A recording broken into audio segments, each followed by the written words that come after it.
I've been seeing on a lot of the Facebook forums that people are asking about being able to use their jars and sealing their produce inside these, and how do you do that with the vacuum on the freeze dryer itself. So with that in mind, I wanted to show you how I utilize the process. Open your freeze dryer and take out your tray warmer. So you'll remove your seal. I place it up on top. Pull out your trays. In the back you'll see your cord and you'll see a red tab.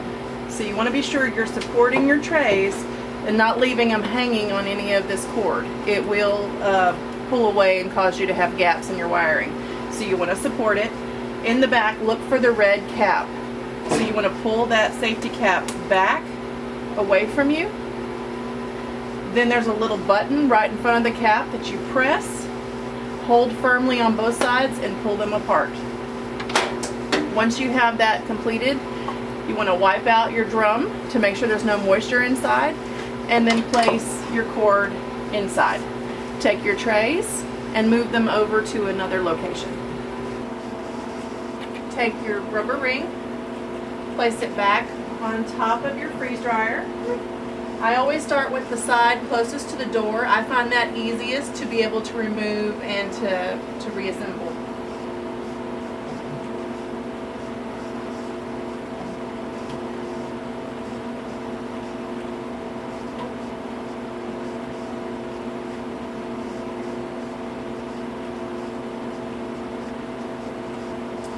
Once you have this flush, go ahead and get your produce that you have put in your jars with your oxygen absorber. So here I have a bottle of mushrooms. I've already added the oxygen absorber and already had this closed, set it to the side until I was able to find time to pressurize these. So what I'm going to do is go ahead and open it up. It's going to have a small seal due to the oxygen absorber inside. I like to test my product, just touch it, make sure it hasn't gotten any moisture that I perhaps missed. Place the cap back on top, and then I gently place the ring. You do not need to clamp this down. I like it even when it's a little loose, so that you'll be able to see the difference when you're done, when it's finished vacuuming. I'll show you. Place these inside your unit.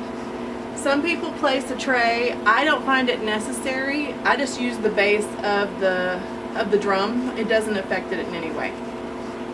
So you'll just get these all loaded up with about 4 to 6. So I check each of these, again, to break the seal, check the product, and to slightly put this back on the ring. In this case, we have 5 quarts loaded. This is a medium-sized freeze dryer, and I'm going to go ahead and show you the next steps on how to have this programmed to work for you. Close the door, lock it in place, turn off your valve, and over here on the screen, let me move my camera out of the way. Over here on the screen, you want to go, instead of start, you want to go to customize. Press customize, press test, and under the vacuum button, like you did whenever you first purchased your unit and tested it, you'll want to press vacuum. The machine's going to kick on and start extracting the air. I like to leave this going until I see it just below 6,000. So as soon as it hits 5,000 something, just go ahead and press the off button or the vacuum button again to shut that off. So we'll let that run and extract the air, and then you want to immediately open your valve to allow all the air to escape and back into the drum so that it seals your jars. Once you've reached 6,000, stay close. It's just going to take a couple of seconds. 6,500, 6,300, and as soon as you see it reach 5,000, just below 6, whatever number that is,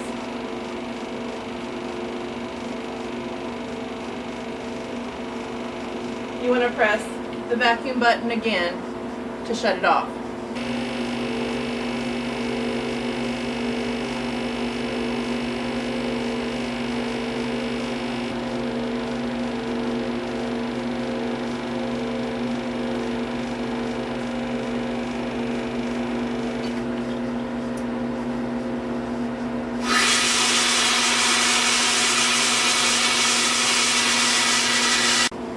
From here, don't worry about the screen. The numbers are going to keep changing. That's not important.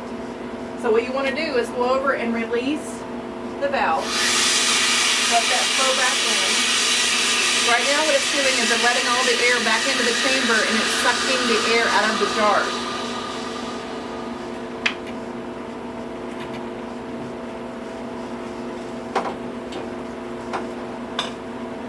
Once it's completed, take your jars out and test each one. This is where you find any of your reused lids, and I did say reused because these are able to be reused.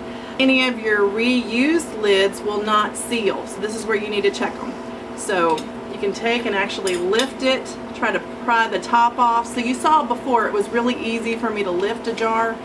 Now this is completely stuck, and let me show you what it'll take it actually to get this open.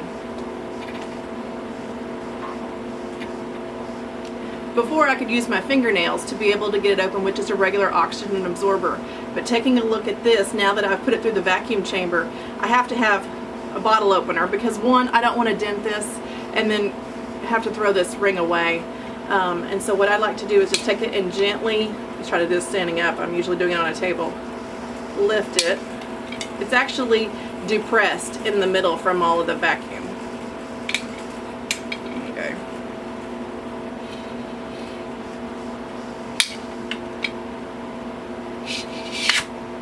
Okay, so that created quite a seal. If there was any imperfections in this ring, this would not seal in your freeze dryer. I'm going to go ahead and loosen that lid, but put it back in for the next round.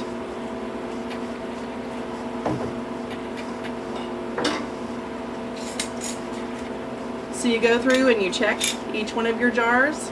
It should not be easy to come off. This is how you know you have a perfect seal. You've got your oxygen absorber in there just in case to make sure. I like to use masking tape on the outside so that I know what's labeled for the inside and the date as far as the month and the year that I put these away. So this is how I can all of my freeze-dried products that are related to ingredient items. I like to use Mylar bags for the meals, but for individual ingredients such as mushrooms, corn, carrots, things like that, I want to have these separate so that I can use them as I need to. The whole set sealed well. I'll put these to the side and start the next batch. So you want to close your valve, start your pressurization all over again, wait till it just finishes 6,000, and then turn it off and open your valve. 6,300, 6,230, 59. Press the vacuum button again. Open your valve. Don't worry about the display at this point. It'll keep changing numbers. That's not important. What's important is that you knew what pressure it was that you stopped the unit. Open your door. Check your seals. That's not coming off. It's indented. You can do pints in your freeze dryer as well, the same way. If you have any that do not seal for some reason, after going through the process twice, I take the lid, I throw it away, and I get a new one. This way it ensures that I seal it completely. I don't risk, even with an oxygen absorber in there, making sure that the ring isn't bent and stays functional for us. I found a jar that didn't seal, so the lid comes off really easily. So what you'll do is you'll take the lid off, just check the rim, make sure that your oxygen absorber didn't get pushed in between the rim and the lid, Make sure your lid doesn't appear to be bent in any way. This is actually a new lid, so it should be working fine. I'll place it back on there, tighten the screw just slightly, and place it back in the freeze dryer again for a second batch.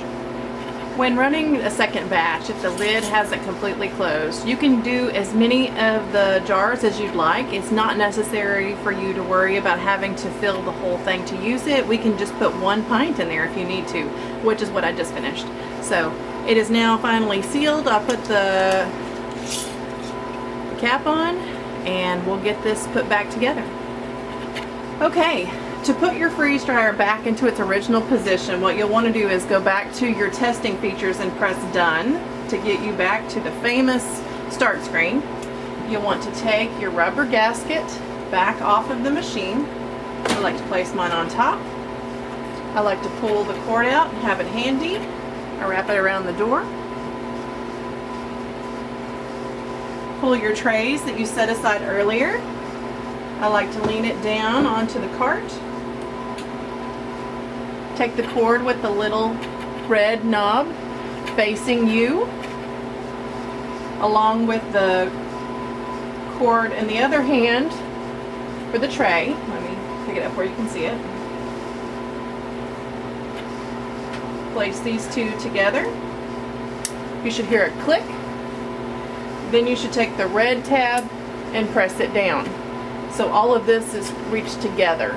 So this red tab should point down into the unit. So now it's secured with the safety tab.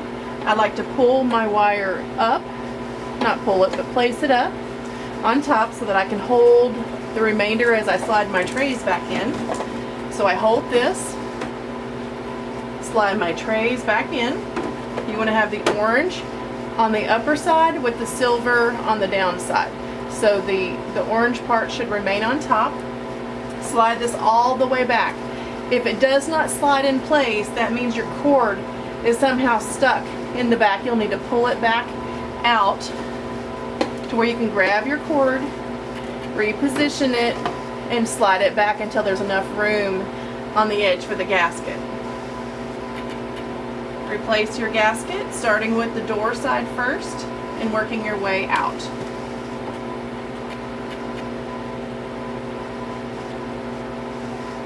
That's it. You're ready to go for your next cycle. I hope this was helpful.